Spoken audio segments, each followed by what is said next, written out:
আজ প্রায় 5 দিন ধরেই কলকাতার আকাশ বেশ মেঘলা যাচ্ছে। হালকা ঝিরঝিরে বৃষ্টির সঙ্গে অফিসের কাজের চাপ হরিহর মণ্ডলের মাথার চুল উড়িয়ে দিয়েছে প্রায়। তবুও জামাই ষষ্ঠী বলে কথা। বাড়ি আসতেই লতিকা বায়না ধরেছে,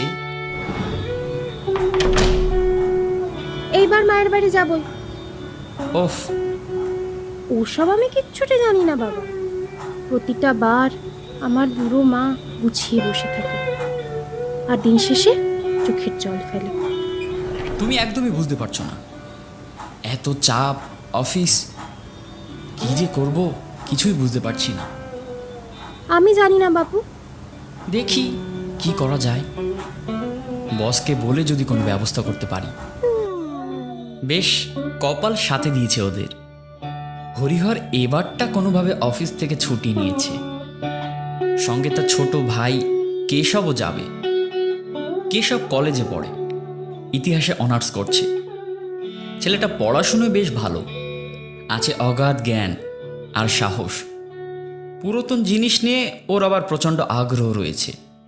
তিনজনে বিধাননগর থেকে ট্রেনে উঠে গোবরডাঙ্গার উদ্দেশ্যে রওনা দিল। সেদিনকার আকাশও মেঘলা থাকায় ট্রেন চলার সময় বৃষ্টি আরও বেড়ে গেল। এক পর্যায়ে ছাদ ফুঁড়ে যেন জল ঢুকে পড়ছিল কামরার ভেতরে। গোবরডাঙ্গা স্টেশনে নেমে হরিহর 1 হাঁড়ি রসগোল্লা, দই ও সন্দেশ কিনল। হালকা কাক ভেজা অবস্থায় যখন তারা হাঁটতে হাঁটতে পাশের পাড়ার ডোংরাবতীতে পৌঁছালো, তখন প্রায় সন্ধ্যা হয়ে এসেছে। ডোংরাবতী নামটা শুনলে কেমন যেন গা ছমছম করে ওঠে। জায়গাটা বেশ সুন্দর, বাতাসে যেন আধভেজা মাটির গন্ধ মিশে আসছে। এক পর্যায়ে ওরা তিনজনে বাড়ির সদর দরজার সামনে পৌঁছালো। কাঠের পুরনো দরজার সামনে দাঁড়িয়ে লতিকা সজোরে ডাক দিল, ও মা, মা, ভিজে গেলাম তো, দরজা খোলো না তাড়াতাড়ি। ভেতর থেকে একটা গলা এলো। ওরে আসছি রে, আস। দরজা খুললেন মনসা দেবী। চোখে মুখে বয়সের রেখা, কিন্তু গলায় শাসনের জোর এখনো রয়েছে। এত চিৎকার কিসে রে? এই দেখো কান্ডি কানা, আহা হা হা, একেবারে ভিজে গেছিস তো তোরা।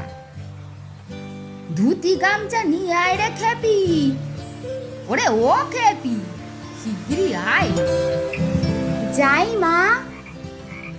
দেবাঞ্জন মশাই উঠোনের পাশে টিনের তলায় বসে আছেন, এক হাতে বিড়ি। হালকা একটা শুকটান দিয়ে বললেন, এই যে হরিহর, আসই তো না একদমই, তাও দেরি করে এলে তোমরা আজও। হরিহর হেসে বলল, প্রণাম বাবা, প্রজেক্টের কাজ শেষ করতে দেরি হয়ে গেল। প্রাইভেট জবে এই যা বাধা, খুবই চাপ, আপনি তো সবই জানেন। সবাই মিলে বাড়ির উঠোনে ছাউনিতে দাঁড়িয়ে ভিজে জামা কাপড় পাল্টায়। হঠাৎ কেশবের সামনে এসে এক কিশোরী এসে দাঁড়ায়। চোখে একটু লাজুক হাসি, হাতে ধরা সাদা এক তোয়ালে। এই যে নিন, মুছে ফেলুন তো, খুব ভিজেছেন দেখছি। ওদের দিকে তাকিয়ে সবাই হেসে ওঠে। স্বয়ং হরিহরও নিজের ভাইটার পাশে এসে ঠাট্টা স্বরে বলে, দেখো যেন গুলে যেও না, একদম ছোকা যাবে না বস। আরে কেশব, তোমার জন্য স্পেশাল খাতিরদারি হাজির, নাও নাও মুছে ফেলো তো এবার। লজ্জায় একেবারে লাল হয়ে যায় কেশব। মেয়েটির নাম উমা, লতিকার ছোট বোন। সবে 11 ক্লাসে উঠেছে। কেশব ওর চেয়ে বয়সে একটু বড় হলেও দুজনের মধ্যে বন্ধুত্বের সুর প্রায় অনেক দিনের। ছোট থেকেই মাঝে মধ্যে এখানে আসা হতো তার। রাতে খাওয়ার আয়োজন বেশ জমজমাট, মাছ, মাংস, 5 রকম ভাজা, মিষ্টি। মনসা দেবী যেন জামাই ষষ্ঠীতে সব একেবারে ঢেলে দিয়েছেন। খাওয়ার পর ওরা সকলে ছাদে ওঠে আর বসে আড্ডা শুরু করে। এতদিন পর সমস্ত পরিবার এক জায়গায়, এটাই তো পরিবারের আসল মজা। বালিশ পেতে কেউ কেউ গরম চা হাতে, বড়রা গল্পে মশগুল, ছোটরা পাশে এক কোণায় লুডো, চোর ডাকাত, রাম শ্যাম যদু মধু ইত্যাদি খেলছে। বেশ চলছিল। হঠাৎ একগুচ্ছ মেঘ উড়ে এসে বৃষ্টি শুরু হলো। ছিটে ফোটা বৃষ্টির মধ্যেও তারা প্রায় ছিল সেখানে। কিন্তু কিছুক্ষণ পর শুরু হলো ধীরে ধীরে হাওয়া। তখন তারা নিচে নেমে যেতে থাকে। বড়রা প্রায় নিচে গেলেও কেশব, উমা, লতিকা, হরিহর ওরা ছাদেই ছিল। হঠাৎ দূর থেকে কিছু একটা ভেঙে যাওয়ার শব্দ আসে। আরে যা কেশব, এসব নিচে গিয়ে দেখ তো। উমাকে নিয়ে নিচে যা একবার। নিচে গিয়ে দেখা যায় সুপুরি গাছটা বেশ কয়েকদিন যাবৎ হাওয়ায় দুলে দুমড়ে গেছিল, আর আজ তা ভেঙে পড়েছে। আশেপাশে মাটির গন্ধ, ভিজে পাতা আর বাতাসের শো শো আওয়াজ চারিদিকে ভরা। ছিটে ফোটা বৃষ্টি পড়ছে। জোনাকি পোকাদের ভিড় হলুদে মিশেছে। এই সবেরই মধ্যে কেশব আর উমা একটু একলা হয়ে পড়ে। উমা বলে, চলো না এক কাপ চা খেয়ে আসি গোবরডাঙ্গার বিট্টেল জেঠুর দোকানে। আমাদের এখানে সেরা চা বানায়। কেশবও রাজি হয়ে যায়। এতদিন পর দেখা, এখানে আসা, তাই সাইকেলটা বের করে একটা ছাতা নিয়ে দুজনে হাঁটতে হাঁটতে ডোংরাবতীর কাঁচা রাস্তা ধরে এগিয়ে চলে। পথে কথা হয়, হাসাহাসি হয়। চায়ের দোকানে গিয়ে মাটির ভাঁড়ে গরম চা হাতে নেয় দুজনে। ভালো না? বেশ। জানো, এই জায়গাটা না আমার খুব প্রিয়। শুনেছি এদিকে নাকি একটা ধ্বংসপ্রাপ্ত পুরনো মন্দির আছে, খুবই রহস্যময়। উমা বলল, হ্যাঁ আছে তো, তবে তোমাকে কে বলল? সেবারে যখন এলাম তখন বৌদি বলল। ও মা, এত দিনের কথা তোমার মনে আছে? স্মৃতি ভোলা যায় নাকি কখনো? ওই পশ্চিমে একটা বটগাছ আছে না, ওর নিচে। কিন্তু কেউ যায় না ওদিকে এখন আর। ওটাই তো গ্রামের কুলদেবীর মন্দির। এখন কিছুটা ধ্বংস হয়ে গেছে। কেশব হঠাৎ বলে, তুমি তো জানো আমি ইতিহাসের স্টুডেন্ট। পুরনো ইতিহাস, নিদর্শন, অ্যান্টিক পিস, হারানো জিনিসের প্রতি আমার খুব টান। শুনতেই উমার মুখটা একেবারে শুকিয়ে যায়। কেশব উৎসাহী হয়ে ওঠে। চলো না যাই। উমা খানিকটা আঁতকে ওঠে এবার। না, রাতের বেলা ওখানে কেউ যায় না। বলা হয় দেবীর চারপাশে পাহারাদার কিছু আত্মারা থাকে, আর যারা অশুদ্ধ তারা গেলে। ধুর, গল্প গাথা সব। আমিও সব ভয় টয় পাই না। কেশব হেসে ফেলে। উমা তবুও রাজি হয় না, কিন্তু কেশব জোর করে বোঝাতে থাকে। দেখো, এটা একটা পুরনো স্থাপত্য, ইতিহাসের নিদর্শন। এমন কিছুই হবে না উমা, আমি তো বিশ্বাসই করি না এসব। আচ্ছা ঠিক আছে, তবে 10 মিনিট, তার বেশি নয়। চায়ের দোকান থেকে বেরিয়ে দুজনে বাইক নিয়ে মন্দিরের পথে এগিয়ে চলে। রাস্তা ফাঁকা, বাতাসে ঠান্ডা আর ঘুটঘুটে অন্ধকার।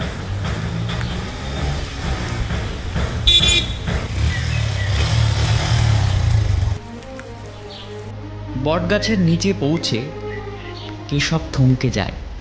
চাঁদের আলোয় দেখা যাচ্ছে এক ধ্বংসপ্রাপ্ত প্রাচীন মন্দির। পাথরের লতাপাতা গেঁথে আছে, ভাঙা সিঁড়ি, ছাদে বেশ ফাটল, আর একটা প্রাচীন কোন দেবীর মূর্তি যা অর্ধেক ধ্বংস হয়ে আছে। বোঝাই যাচ্ছিল কেশব এই সমস্ত কিছু বেশ শান্তভাবে দেখছিল। ও মাই গশ, এটা অসাধারণ। জানো, হ্যাঁ বলো। এমন স্থাপত্য স্টাইল বাংলার কুলদেবী উপাসনার প্রাচীন নিদর্শন। তবে এটা যে প্রায় 200 বছরের পুরনো সেটা বোঝাই যাচ্ছে না। কিন্তু এর পরিস্থিতি বা বর্তমান রূপ দেখে মনে হচ্ছে 30 বা 40 বা খুব বেশি হলে 50 বছর আগের। হঠাৎ সামনে এগিয়েই ধ্বংসপ্রাপ্ত দেবীর মূর্তির পাশে ও, এটা কি? কোনোরকমভাবে কেশবের হাত লেগে যায়, আর একটা মোটা কিছুর মাথা ভেঙে যায়। মনে হলো ছোট একটা পুতুলের ধ্বংসপ্রাপ্ত কাটা পোড়ামাটির মাথা। কেশব, হাত দিও না কিছুতেই। উফ, এত ভীতু কেন মেয়ে? না না, আমি না বললাম তো। আর এর মধ্যে হঠাৎ করেই গাছের পিছন থেকে একটা উদ্ভট হাওয়া আসে, যেন কেউ এক প্রকার কানের কাছে ফু দিয়ে চলে গেল। গোটা পরিবেশ একটু ভারী হতে দেখা যায়। বাতাসে যেন একটা বিটকেল গন্ধ ওদের নাকে ভেসে এলো। কেশবের পিছনে দাঁড়িয়ে কেউ যেন ফিস ফিস করে বলল,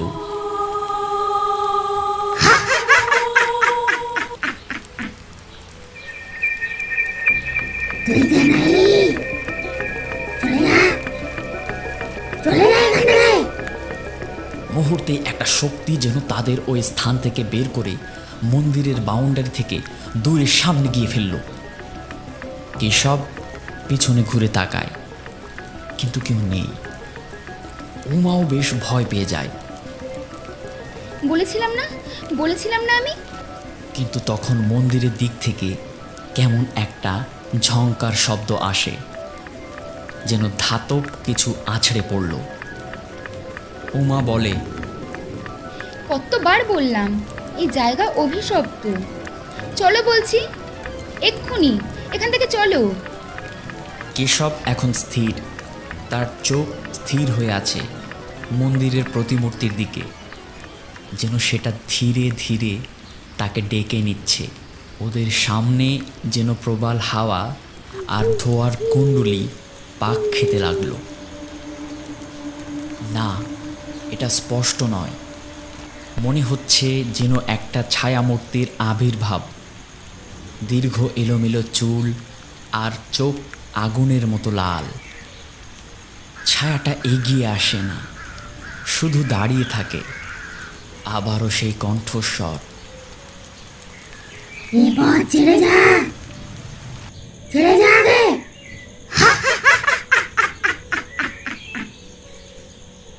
আমাকে না দেখে ফেলিস তাহলে তাহলে খুব বিপদ, খুব। হঠাৎ কেশবের পা পিছলে যায়। সে পড়ে যেতে যেতে দেখে মাটির নিচে একটা ফাঁক, মন্দিরের নিচে যেন আরেকটা গহ্বর। সে পড়ে যেত, কিন্তু ঠিক তখনই একজোড়া হাড় জিরজিরে হাত তাকে টেনে তোলে। কেশব ঝাঁকিয়ে ওঠে, মাথা ঘুরছে, চারপাশ ফাঁকা, ছায়া নেই। উমা তখন দৌড়ে এসে তার হাত ধরে। কেশব ধীরে ধীরে বলে, মনে হলো আমাকে কেউ বাঁচালো, না হলে আমি পড়েই যেতাম। তুমি তুমি ঠিক আছো? আমরা যা করেছি ভুল করেছি। চলো না কেশব, চলো। তখন কেশব নিচে তাকিয়ে দেখে পাথরের ভাঙা অংশে সত্যি একটা গর্ত, অল্প ফাঁক কিন্তু গভীর।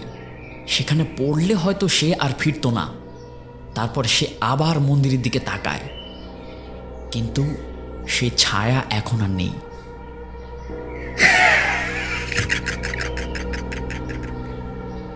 শুধু একটা চাপা গন্ধ, ধূপ, বেলপাতা বা পচা সিঁদুরের মতো।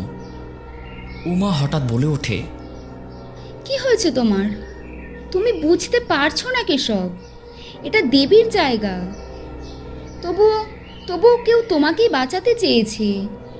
তুমি ভাগ্যবান গো অনেক। এখন এখন শিগগিরই চলো, বাড়ি যেতে হবে।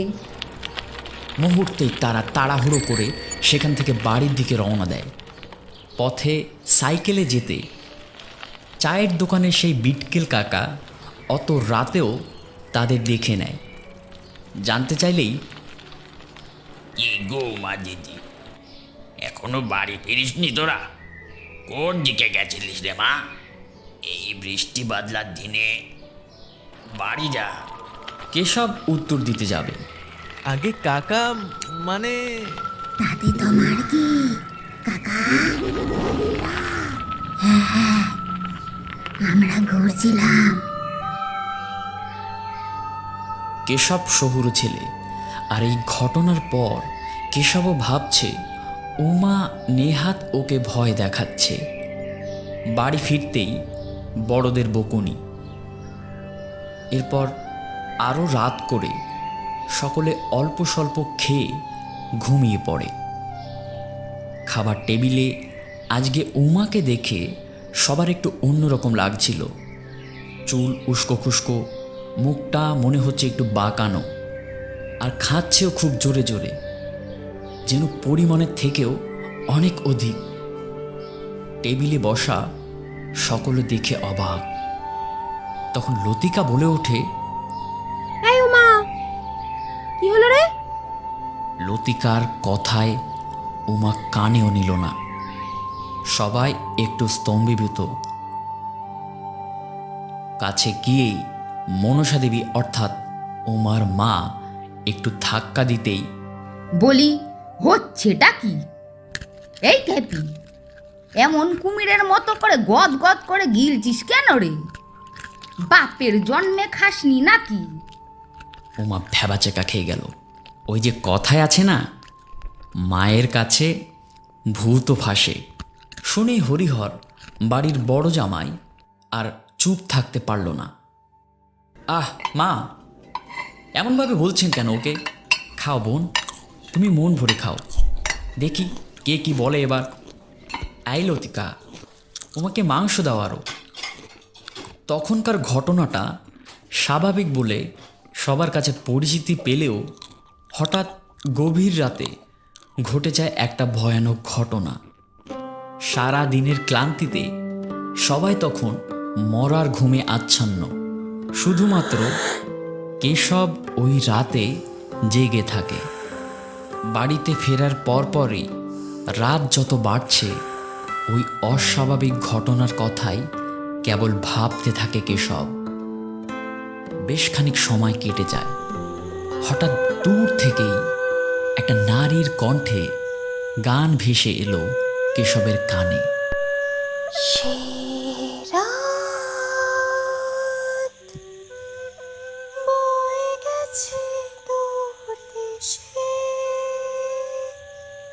প্রথমে তেমন উত্তেজিত না হলেও ধীরে ধীরে কেশবের কানে সেটা আরও জোরে জোরে সাড়া দিতে লাগলো।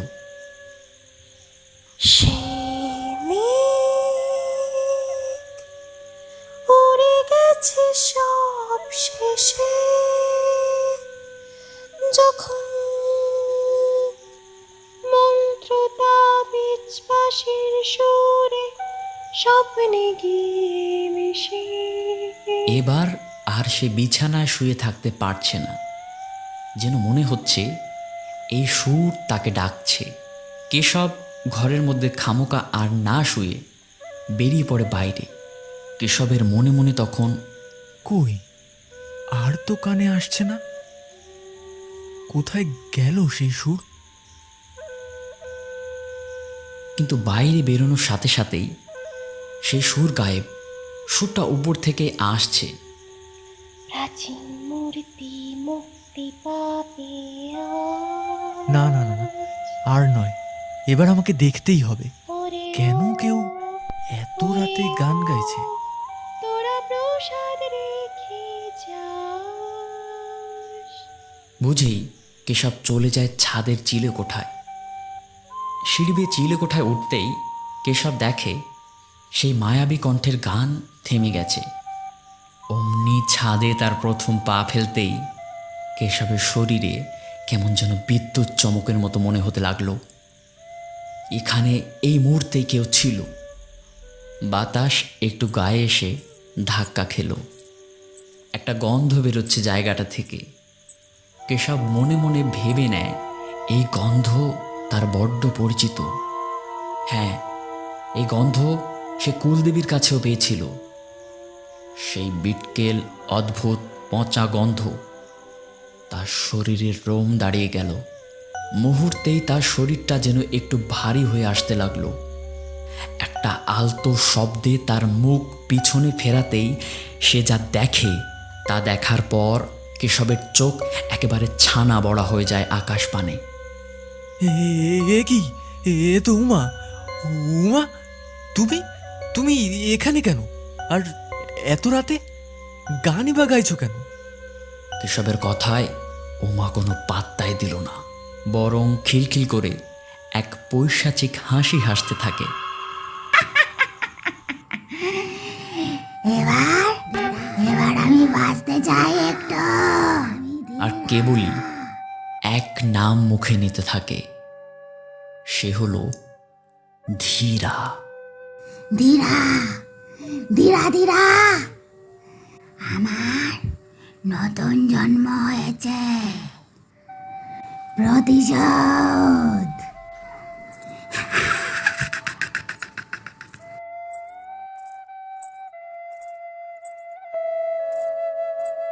নতুন বর্ষা পড়েছে, গাছপালা সবুজ, কদম ফুটেছে গাছে গাছে। আর এক সুন্দরী গায়ের মেয়ে ধীরা মাঠে ঘুরে বেড়াচ্ছে। হাতে রয়েছে তার চীনামাটির কলসি। বয়স ওই মাত্র 16-17 হবে। মাথা ভরা চুল, চোখে এক অদ্ভুত গভীরতা, গলায় একটা সাদা পুঁথির মালা। সে ছিল গায়ের কুলদেবীর মন্দিরের পূজারী, অর্থাৎ শ্রী হরিপদ ভট্টাচার্যের মেয়ে। ধীরার গলা ছিল অপূর্ব। সন্ধ্যাবেলায় সে যখন মন্দিরে শ্লোক গাইত, অনেক সময় দূরের জমিদার বাড়িতেও সে সুর পৌঁছাতো। সেই জমিদার বাড়ির ছেলে রূপেন্দ্র নারায়ণ রায় সদ্য কলকাতা থেকে পড়াশুনো শেষ করে গ্রামে ফিরেছে। কোনো একদিন প্রথম দেখায় মুগ্ধ হয়ে যায় ধীরাকে দেখে। এরপর কোনো এক সন্ধ্যায় ঘোড়ায় করে যাওয়ার পথে সে ধীরাকে পিছন থেকে ডেকে ওঠে, এই যে মেয়ে। ধীরা একটু চমকে পিছন ফিরে তাকায়। কি নাম তোমার? আর আমতো আমতো করে ভয়ে ভয়ে বলে, ধীরা। আপনি কে? আমি রূপেন্দ্র, এই গ্রামের জমিদার পুত্র। আপনি এইভাবে আমাকে পিছু কেন করেন বলুন তো? কারণ আমি যে তোমার মায়ায় পড়েছি ধীরা। যত সব ফালতু কথা। আপনার রাজমহলে ফিরে যান আপনি। ধীরা ধীরা, তুমি বুঝতে পারো না কিছুই। তুমি বারে বারে আমাকে এড়িয়ে যাও। আমার মতো গরিবকে মিথ্যে স্বপ্ন দেখাবেন না। সে হাসে। তার চোখে যেন এক অজানা আকর্ষণ আকর্ষিত হতে লাগলো। তখন থেকে রোজ সন্ধ্যায় সে ধীরার আশেপাশে ঘুরতে থাকে। প্রথম প্রথম ধীরা ভয় পেয়ে যেত, পরে কথা বলতো, হাসতো, লাজুক দৃষ্টিতে তাকাতো। এখন তারা বেশ কাছের বন্ধু। কোনো একদিন মেঘলা বিকেলে তারা দুজনে গ্রামের পাশেরই এক পুকুর ঘাটে বসে গল্প করছিল। হঠাৎ বৃষ্টি নামল। গায়ে আধফোঁটা বৃষ্টির ছাট পড়লে ধীরা রূপেন্দ্রের গায়ে হাত রাখতেও কুণ্ঠবোধ করল না। এক সময় দুটি হৃদয় যেন মিলে গেল। কিন্তু ভালোবাসার নামে যে এক ভয়ঙ্কর ফাঁদ তৈরি হচ্ছিল, সেটা কে জানত। দিন 15 যেতে এক ভয়ানক অমাবস্যার রাতে রূপেন্দ্র একদিন ধীরাকে ডাকে, চলো আজ আমি তোমায় মা কালীর মন্দিরে নিয়ে যাব। আমরা দুজনে একসঙ্গে পূজা করব। কিন্তু রাতে কেন রূপেন্দ্র? আহ, এত কেন কথা? তুমি কি আমাকে বিশ্বাস করো না ধীরা? এ মা, আমি এমন কখন বললাম? তুমিই তো আমার সব। এই পৃথিবীতে বৃদ্ধ বাবা আর এখন তুমি ছাড়া আর কেই বা আছে বলো? আমি তো তোমাকে ভালোবাসি। তাহলে চলো, আমার সাথে চলো। চলো। ধীরা বিশ্বাস করে চলে যায়। হাজারো সে তো তাকে ভালোবাসে মন প্রাণ। এসো, ভিতরে এসো। আজ থেকে তুমি হবে আমার। উফ, দাঁড়াও। এই মন্দিরে আমরা বিয়ে করব। কি করছো? আহ, অত চটে যাচ্ছ কেন? ধীরা লজ্জায়, ভয় এবং কিছুটা অসহায়তার বশে তার মাথা নিচু করে। ঠিক সেই সময় পিছন থেকে এসে রূপেন্দ্র দুই বন্ধু মন্দিরের দরজা বন্ধ করে দেয়। ভয়ে তার চোখ বড় হয়ে ওঠে। রূপেন্দ্র তখন চুপ। আর একটু দাঁড়াও, সিঁদুরের বর্ষণ আর যে বেশি বাকি নেই। এই, এমন করছো কেন? আহ, ছাড়ো না। এরা এরা কারা? দেবতারা, ওরা তো দেবতারা। রূপেন্দ্র নেশার ছলে এক প্রকার হিংস্রতার রূপ নেয়। আহ, ছাড়ো আমাকে। আজ তোমার কুলদেবীও তোমাকে রক্ষা করতে পারবে না। খোল। সরল সহজ অবলা ধীরার মাথায় এটা ছিল না, রূপেন্দ্র এখন নেশায় মত্ত। নিজের আত্মাকে মেরে ফেলে তার মধ্যে প্রবেশ করেছে এক ভয়ানক নরপিশাচ, যে কিনা নিকৃষ্ট, ছলনাময়ী এবং প্রতিটা মুহূর্ত নতুন নতুন শরীরের মাংস ভক্ষণের আশায় বাঁচে। সাথে সাথে মুহূর্ত বদলে গেল। কাছে আয়। শয়তান, পছন্দ। তোরা দরজা দে। ছাড় বলছি আমাকে। আমি জমিদার পুত্র। কি করে ভাবলি তুই একটা সামান্য ব্রাহ্মণ কন্যা হয়ে আমি তোকে ভালোবাসবো? ভুল ভেবেছিলি তুই। আহ, একদম চিৎকার নয়।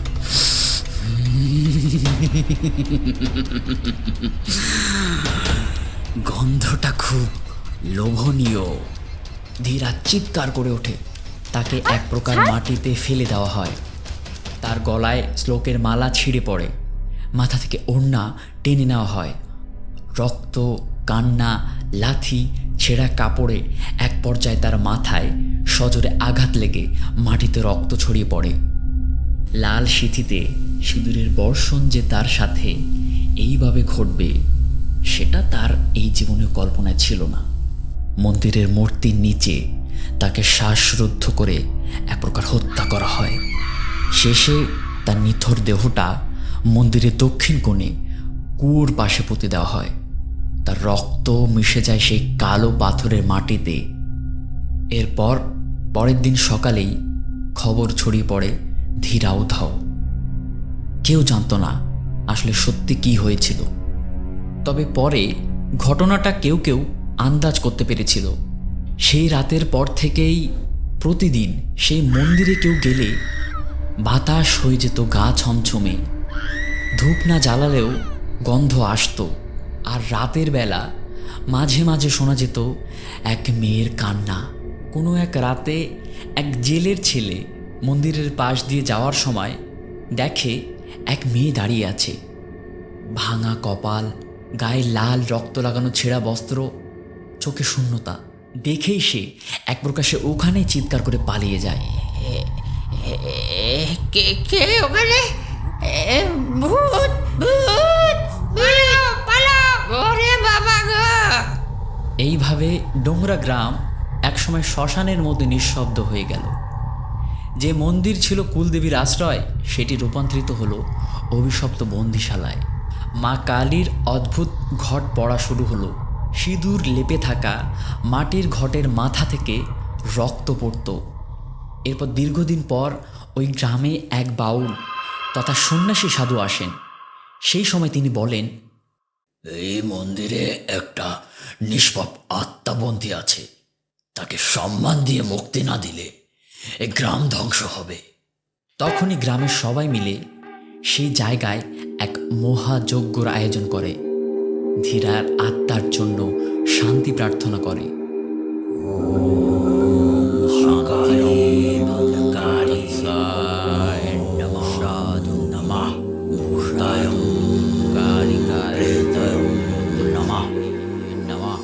মহাযজ্ঞের মন্ত্র চলাকালীন কোনো এক মুহূর্তে উদয় হয় সেই অবলা পোড়া কপাল ধীরার আত্মার।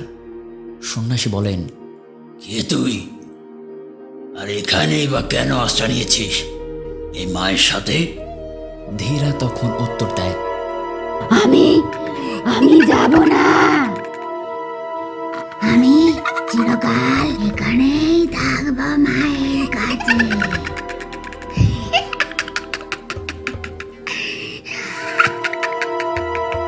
সাধু বাবা শত চেষ্টা করেও তাকে মুক্তি দেওয়াতে পারলেন না, কিন্তু চিরকালের জন্য তাকে এই মন্দিরে মূর্তির ভেতরে বন্দী করে গেল। কেউ পারবে না, কেউ পারবে না আমাকে মুক্তি দিতে, কেউ না।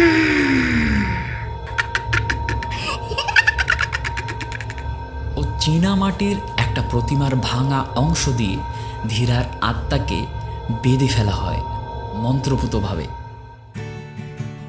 তখন থেকেই ডোংরাবতী গ্রাম শান্ত, আবার আগের মতো। ভয়ের আশঙ্কাটা প্রথম প্রথম থাকলেও পরে তা ঠিক হয়ে যায়।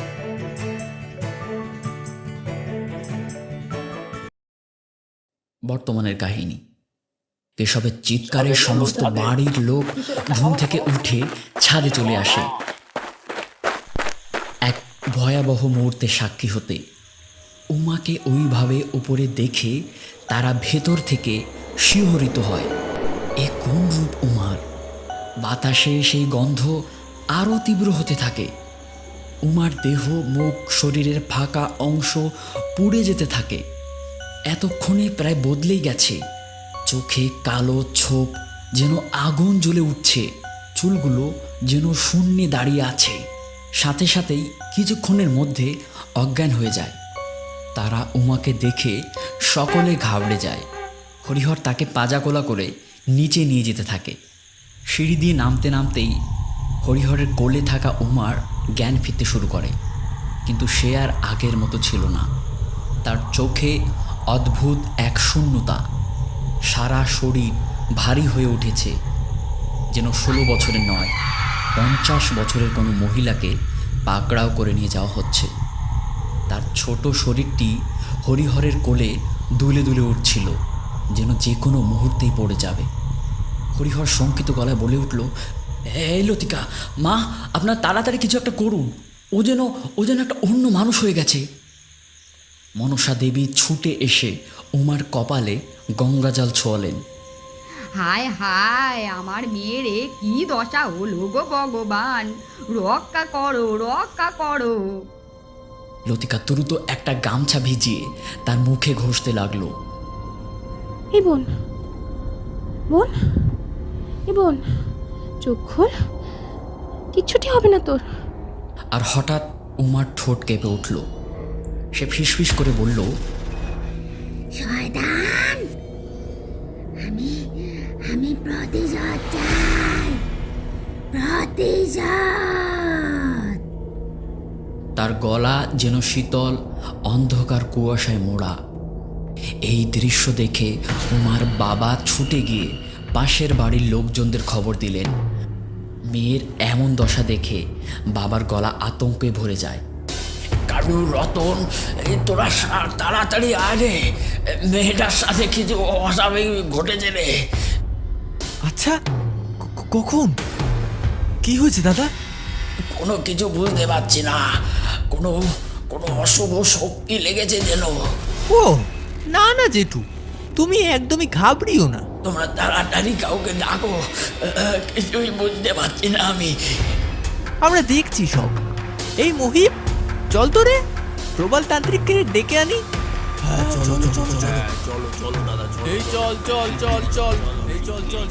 ঠিক বলেছো, চলো চলো।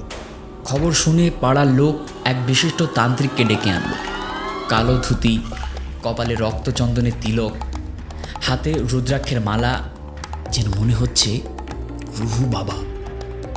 ঘরে ঢুকেই সে আশপাশ দেখে দাঁড়িয়ে পড়ে, যেন তার চোখ সব কিছু বুঝে ফেলেছে। তান্ত্রিক একটু চুপ থেকে জিজ্ঞেস করলো, মন্দিরে সেই রাতে কে ছিল?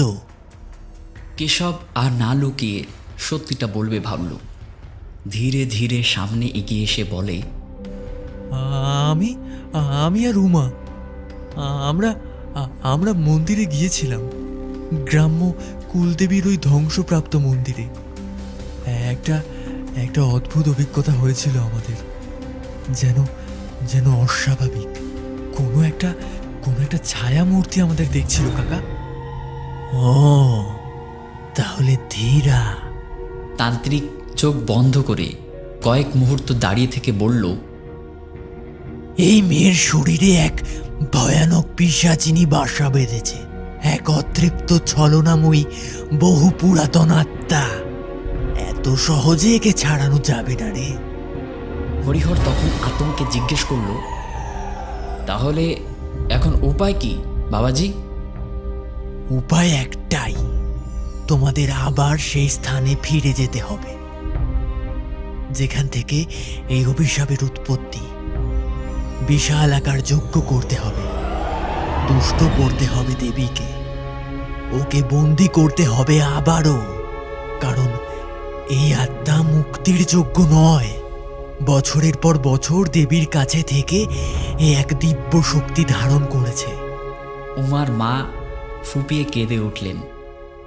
এই উমা, চুপ কর মা, তোর কিচ্ছু হবে না। লতিকা চোখ মুছে বলল, আমরা সবাই তোর পাশে আছি রে, তোর কিচ্ছুটি হবে না বোন। কেঁদো না মা, সব ঠিক হয়ে যাবে, বিশ্বাস রাখো। তান্ত্রিক নিজের ঝোলা থেকে একটা পাত্র বের করে তাতে জল পড়া ছিটিয়ে দিল উমার গায়ে। কিছুক্ষণ চুপ থাকলেও হঠাৎ দাঁতমুখ একেবারে খিচিয়ে উঠল, চুল জট পাকিয়ে বিদঘুটে একটা হাসি হেসে উঠল। সেই হাসি যেন গলা কেটে বেরিয়ে আসা রক্তমাখা চিৎকার।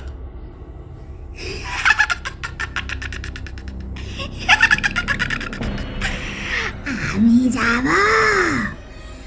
কখনোই না। তান্ত্রিক গম্ভীর গলায় বলল, গঙ্গে গঙ্গে সর্বপাপে হরিণী, জলেতে তোমার জাগে বর, শুভ হোক এ ঘর দুয়ার। যা, ওকে নিয়ে যা। মা, ওকে তোরা একটু লাল কাপড় দিয়ে বেঁধে নিস। তাড়াতাড়ি একটা ভ্যান ও মোটর বাইক জোগাড় করে বাড়ির প্রত্যেকে রওনা হলো সেই পুরাতন মন্দিরের দিকে। তান্ত্রিক ততক্ষণে শুরু করেছে প্রস্তুতি।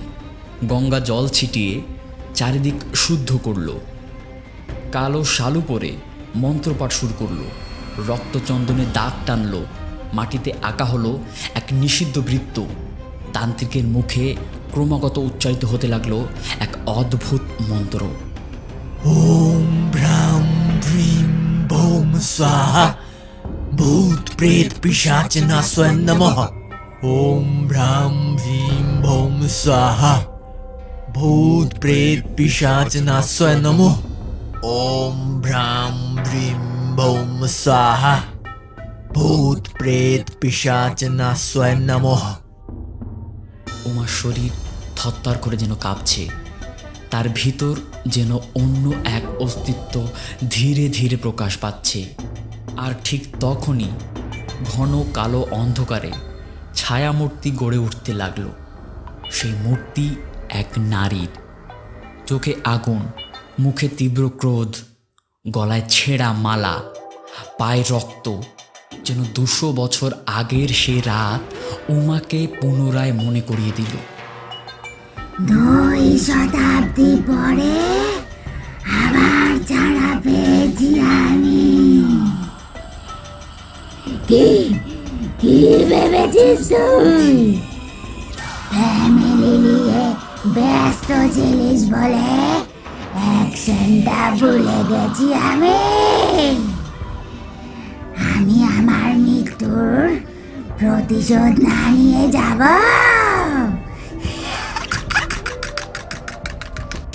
তান্ত্রিক সামনে এসে দাঁড়ালো, গর্জে উঠল। প্রতিশোধ কিসের? তুই এক্ষুনি এই নিষ্পাপ মেয়েটার শরীর ছেড়ে যা। ভূত প্রেত পিশাচ নাস্যয় নমঃ, তোকে পুরো শেষ করে দেব। ধীরা অর্থাৎ উমার চোখে মুখে এক খিলখিল করে হাসি বয়ে গেল।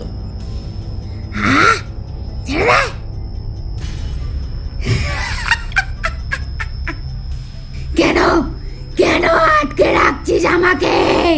তান্ত্রিক আবারও এক মন্ত্র উচ্চারণ করে জল ছুঁড়ে মারল উমার শরীরে। ওম ভ্রাম ভ্রিম ভৌম স্বাহা। ধীরা এবার একটু কাঁচোমাচো ভাবে কুকড়ে উঠল। কেন আটকে রাখছিস আমাকে? ভূত প্রেত পিশাচ নাস্যয় নমঃ। আমি তো শুধু ভালোবেসেছিলাম। আমার আমার কি দোষ ছিল? ভালোবাসাই কি পাপ? তান্ত্রিক থমকে গেল। এই প্রশ্নে যেন সে কিছুক্ষণের জন্য স্তব্ধ।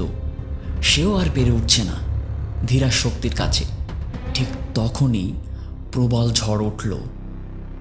চারিদিকে ঝাঁকুনিতে বাতাস ছিন্ন বিচ্ছিন্ন, মাটিতে আগুনের রেখা ছুটে বেরোতে লাগলো। আকাশ ফুঁড়ে নামলেন এক অদ্ভুত চেহারা। সে চেহারা সকলের দেখার সৌভাগ্য হয়ে ওঠে না। মা কালিকা, কালো রথে চেপে, হাতে খড়গ, মুখে শান্ত বিষাদের হাসি। মা বললেন, ধীরা, বলো মা, তুই এত রেগে আছিস কেন রে? মা, ওরা ওরা আমাকে বেঁধে রেখেছে মা, যেতে দিচ্ছে না। পাগল একটা, ওরা তো তোর মুক্তি চায় রে। তুই কি চাস না মুক্তি? কিন্তু কিন্তু মা, ধীরা এবার একটু থমকে যায়। তার চোখে জল, ঠোঁট কাঁপছে। তারপর ধীরে ধীরে বলে, আমার আমার দোষ কি ছিল মা? আমি তো কাউকে ক্ষতি করিনি। মা হেসে বললেন, তোর কোনো দোষ ছিল না রে, কিন্তু তোর মৃত্যুর কারণেই আজ গোটা জমিদার পরিবার ধ্বংস হয়েছে। তুই শুধু শরীর, বাকি সব তো আমার সৃষ্টি। তোর কাজ শেষ, তুই এবার চল। তবু তবু মা, আমার কি বেঁচে থাকার কোনো অধিকার ছিল না? না রে ধীরা, এ জগতে প্রকৃত ভালোবাসা বা সরলতা বেশি দিন টেকে না। তুই এসেছিলি কাজ করতে, আজ সেই কাজ ফুরিয়েছে। উমাকে কষ্ট দিয়ে আবার পাপ করিস না। আমাকে ক্ষমা করে দিও মা। তোর কর্মফল ঠিক ভোগ করবি। তবে আমি এবার চলে যাচ্ছি মা। তোর কিছু অংশ থেকে যাবে উমার সাথে চিরকাল। এই বলে মা অন্তর্ধান হলেন। ধীরাও এক নিমিষে কোথায় যেন মিলিয়ে গেল। বাতাস থেমে গেল, চারিদিক নীরব। উমার শরীর ধীরে ধীরে নুইয়ে পড়ে মাটিতে। আর যত দ্রুত সম্ভব সেখান থেকে তারা বাড়ি ফিরে যায়। এরপর 7টা বছর কেটে যায়। সল্টলেক সেক্টর 5-এর এক ফ্ল্যাটে ছাদে দোলনা চড়ছে উমা। পাশে কেশব দৌড়ে বেড়াচ্ছে তার ছোট্ট মেয়ের সাথে। মেয়েটা খুব দুষ্টু হয়েছে, সেটা হাসি দেখেই বোঝা যায়। হঠাৎ খেলার ছলে মেয়েটা ফিসফিসে বলে ওঠে,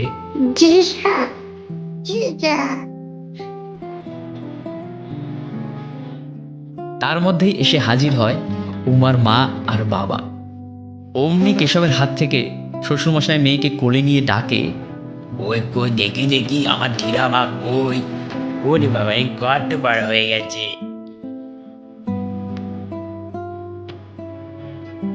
আমার ধীরা মা লজেন খাবে, দোলনা চাপবে, তাই না? উমা দোলনা থেকে নেমেই মাকে প্রণাম করে জড়িয়ে ধরে। তোমরা এসেছো মা? ও মা, তা আসবো না? ওই দেখ, তোর দিদিরাও এসেছে। এবার জামাই ষষ্ঠী দেব কলকাতাতে, তাই না দিলামা?